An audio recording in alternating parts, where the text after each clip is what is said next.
Pessoal, infelizmente a situação acaba complicando aí para o Flamengo, que com esse empate aí contra o Bragantino, as chances já ficam menores para o campeonato. Não significa que o Flamengo perdeu o campeonato, mas dificulta ainda mais, tendo em vista que o Flamengo vai ter um jogo, vai ter jogos mais difíceis do que o Internacional, na minha opinião. Por que eu digo isso? Vamos lá aqui para o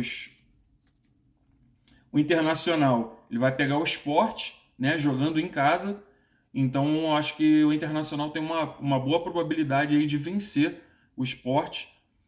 E vencendo essa partida, ele já vai sair aí com 69 pontos, né? E aí ficaria muito mais longe do Flamengo.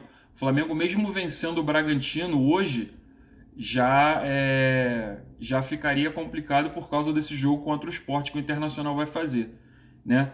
E aí depois o Internacional vai pegar o Vasco na casa do Vasco, né? Eu não acredito que o Vasco vai fazer grandes coisas, eu acredito que o Internacional vença, ou pelo menos saia de lá com empate, né? E aí vai ter o jogo entre o Flamengo e o Internacional, onde o Inter joga na casa do Flamengo, né? Aí pode ser que o Flamengo se recupere. E o último jogo vai ser Internacional e Corinthians, né? Como o Internacional vai jogar em casa, eu acho que vai ser mais fácil para o Internacional vencer o Corinthians nesse jogo aí, nesse final. Então, vendo assim pela regularidade do Internacional, eu diria que infelizmente o campeonato praticamente acabou hoje. Não significa que ele realmente de fato terminou. As coisas podem mudar, podem acontecer, mas estatisticamente falando aqui, de acordo com as probabilidades, a gente vê que infelizmente vai acabar dando Internacional, né? No caso do Flamengo, o Flamengo ainda vai jogar contra o Corinthians, vai jogar em casa, vai jogar contra o Corinthians. Eu acredito que o Flamengo até possa chegar a vencer o Corinthians. O Corinthians também que é um time que é imprevisível, né? Ele pode nesse jogo aí contra o Internacional na última rodada vencer, né? Embora o Corinthians jogue fora de casa, mas ele pode aí surpreender, quem sabe. E até mesmo contra o Flamengo, quando o Flamengo jogar em casa, ele pode surpreender também, né? O Flamengo ainda joga contra o Internacional, aí nesse jogo, realmente, se depender da quantidade de pontos que o Flamengo tiver, o Flamengo vai precisar vencer esse jogo, né? E contar aí com tropeços do Internacional. E na última rodada contra o São Paulo, jogando na casa do São Paulo, o Flamengo que ainda não venceu o São Paulo até agora. Mas enfim, fora isso, voltando aqui para o jogo, eu vi o Flamengo muito afobado no primeiro tempo, né? Correndo demais, tá certo. Assim, o Flamengo tem que dar aquele, tem que realmente dar aquela pressão lá na frente, né? E precisou fazer isso. Só que eu acho que como o Red Bull Bragantino ele estava muito bem organizado, né? Eles jogaram mais fechadinhos, tentando o contra-ataque, né? Todo mundo subia ao ataque, muitos jogadores na defesa, né? Já sabendo que o Flamengo atacaria. E o Flamengo acabou se afobando um pouco nesse quesito, principalmente nos passes, né? Você via que os passes, tanto no primeiro quanto no segundo tempo, o Flamengo dava um passe muito forte, onde o jogador do Flamengo não conseguia alcançar a bola, né? E aí eu acho que isso também prejudicou muito, fez o jogador do Flamengo ter que correr mais, né? E até mesmo para uma criação de jogada ali, onde o Flamengo perdeu muitos lances. Teve uma jogada ali aos 13h26, onde o Hugo fez uma defesaça, né? E salvou o Flamengo ali. Eu até achei que o Bragantino já começaria ganhando por causa desse chute. E aí o Hugo fez essa defesaça. Aos 29h20 do primeiro tempo, o Gustavo Henrique perdeu uma chance clara de gol, né? Onde teve o passe ali do Everton Ribeiro de bicicleta, né? E aí eu até entendi que o Gustavo Henrique tentou dar um toquinho consciente lá no canto, né? Mas aí foi um chute, acabou sendo um chute fraco e o goleiro teve tempo para se recuperar e pegar essa bola, né? Teve um lance também aos 28 e 30, às 29h38, onde o jogador do Red Bull Bragantino segurou a camisa do Gustavo Henrique. Eu achei engraçado que alguns comentaristas disseram que não seria pênalti, né? Porque o jogador participou da jogada. Só que aí se você está vendo a camisa do jogador aqui, né? Você está vendo que o jogador está realmente aí, dá para ver até o colete do cara ali, né? Do atleta, porque a camisa dele ficou totalmente para cima. E aí você diz que porque ele participou do lance não foi pênalti. Enfim, às vezes eu acho um pouco bagunçado aí essas interpretações. Dessa vez não foi do VAR, porque o VAR apitou corretamente, né? Mas de comentaristas aí que falam coisas diferentes, enfim, eu não vejo muita padronização.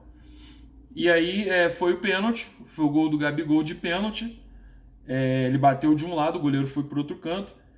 Aos 40 minutos e 52 do primeiro tempo, o Bruno Henrique perdeu uma chance claríssima de gol. Aos 46, teve uma falta, a falta que eu disse que eu achei que foi para cartão sim, que o Claudinho chegou por trás do Everton Ribeiro, tocando o tornozelo dele. O tornozelo dele chegou até a virar, tornozelo esquerdo. E mesmo com as imagens do VAR, o juiz não deu cartão amarelo pro Claudinho, sequer deu advertência. É onde eu não consigo entender, né, algumas interpretações de alguns do VAR e de alguns árbitros. Mas com relação a esse jogo aqui, eu não tenho muito para reclamar não, porque realmente o árbitro no geral ele foi muito bem, foi justo, né? E no segundo tempo, aí teve aos 4 minutos e 15 uma falta do Liger do Bragantino no Bruno Henrique. Eu achei estranho porque ele empurrou o jogador ele usou a mão para empurrar o jogador, né? E ficou por isso mesmo, né? O Bruno Henrique já vinha invadindo a área e ia pegar a bola de frente pro gol, né? Uma jogada perigosíssima e o juiz não marcou nada, deixou o lance correr. Aí essa parte aí realmente ficou muito absurda porque já estava claro ali que era para ter sido falta ou até pênalti se tivesse sido dentro da área, né? O lance era o último zagueiro contra o último atacante, né? E o goleiro. E aí ele tirou o Bruno Henrique da jogada empurrando com a mão, não foi nem uma jogada de ombro, nem com o cotovelo, ele botou diretamente a mão para afastar o Bruno Henrique da jogada. E aí realmente todo mundo reclamou, não sei por que não foi marcado nada, não sei por que consideraram o lance normal, achei absurdo. Aos 6h44, o Flamengo cria outra chance em que o Flamengo perde a oportunidade. Aos 6h50, logo em seguida, o Flamengo cria outra oportunidade, que foi até com o Everton Ribeiro ali. O Everton Ribeiro recebeu a bola pelo lado direito, e aí ele tentou dar um toquinho de cobertura, foi muito fraco a bola para o goleiro foi lá e pegou praticamente uma bola recuada para o goleiro do Bragantino, né? E a gente vê onde o Flamengo perde muitas oportunidades de gols, chances aí que eu venho dizendo, se vocês olharem meus vídeos aí de análise pós-jogo do Grêmio, do Vasco, entre outros lances, vocês vão ver onde o Flamengo tem muitas finalizações e perde muitas finalizações também, muitas chances claras de gols perdidas pelos jogadores do Flamengo, aí acaba complicando. Principalmente num jogo como esse, um jogo difícil como esse. Eu já vinha dizendo, se vocês olharem vídeos anteriores, eu já vinha dizendo sobre isso, já vinha falando que se o Flamengo não aproveitar essas oportunidades e jogar com um time mais reativo, vai ficar complicado. E não deu outra. Aconteceu agora contra o Red Bull, que não é um time, foi um time mais reativo do que os outros que nós vimos ultimamente. Aos 17h45, o Isla tinha sofrido aquela falta, né, onde teve um corte aqui. E aí, aos 17h45, eu não sei se ele não quis cabecear por conta desse negócio no nariz, enfim. Deixou a bola passar, foi um lance ridículo ali que até o goleiro Hugo ficou nervoso com ele, com o Isla, porque ninguém esperava que ele fosse deixar a bola passar daquele jeito. Deixou a bola passar, o jogador do Red Bull Bragantino cruzou e, se eu não me engano, acho que foi o Ítalo que tocou pro gol e fez o gol do Red Bull Bragantino. Aos 22h23, o Flamengo também perdeu mais uma chance clara de gol ali com o Arrascaeta e o Bruno Henrique, né? E aos 28h43, o Flamengo perdeu outra chance, né, com o passe ali do Bruno Henrique para o Gabigol, tentativa do passe de Bruno Henrique para o Gabigol. O Flamengo fica muito afobado em alguns lances onde ele poderia ter um pouco mais de calma para tentar resolver, né? E acaba perdendo essas tantas oportunidades de gols, onde pode acabar complicando, como eu já vinha dizendo, e complicou nesse jogo contra o Red Bull Bragantino. Aos 42 minutos houve substituição, né? Saiu o Gerson para a entrada do Pedro. O Gerson já estava demonstrando muito cansaço, jogou muito bem, principalmente no primeiro tempo, mas já estava demonstrando muito cansaço. E aí entrou o Pedro no lugar dele, saiu o João Gomes para a entrada do PP.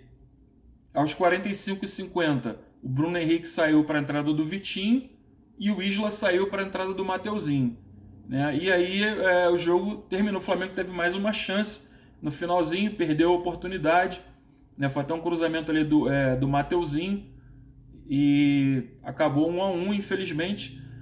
Mas enfim, o que eu vejo é que o Flamengo, ele realmente, todo jogo acontece isso. O Flamengo finaliza muitas vezes, mas perde as chances claras de gols, né? E isso acaba afetando muito o Flamengo nesse sentido quando o Flamengo joga contra um time mais forte. Não afetou contra o Vasco, não afetou contra o Grêmio, não afetou em jogos anteriores, até porque o Flamengo vinha, o time adversário não vinha realmente aí, por exemplo, contra o Sport também, o adversário não vinha reagindo, mas esse jogo contra o Red Bull Bragantino era o que eu vinha falando. Realmente ia chegar num momento que o Flamengo ia jogar contra um time mais reativo, né, e complicaria a situação. É onde eu espero que os jogadores do Flamengo aprendam para a próxima partida não perderem tantas chances assim de finalização. E principalmente esse passe. Hoje eu vi realmente os passes estavam sendo muito ruins, né, um passe muito forte, passe rasteiro ali, o jogador próximo um ao outro, passando a bola muito forte, aí o jogador perde aquela corrida, perde aquela passada para poder pegar a bola e bater para o gol, até mesmo dar um toque de primeira, enfim, fazer aquela tabelinha, 1-2, né? E aí complicou muito o Flamengo também, e o Bragantino que estava bem preparado fisicamente, soube se armar ali, soube se defender e ainda reagiu, né? E acabou complicando o Flamengo nessa situação. Se vocês quiserem deixar aqui nos comentários o que vocês acharam do jogo, coloque aqui que a gente troca uma ideia, ou se tiverem perguntas para fazer também, fiquem à vontade. Falou, galera? Essa é a análise pós-jogo número 1. Saudações rubro-negras.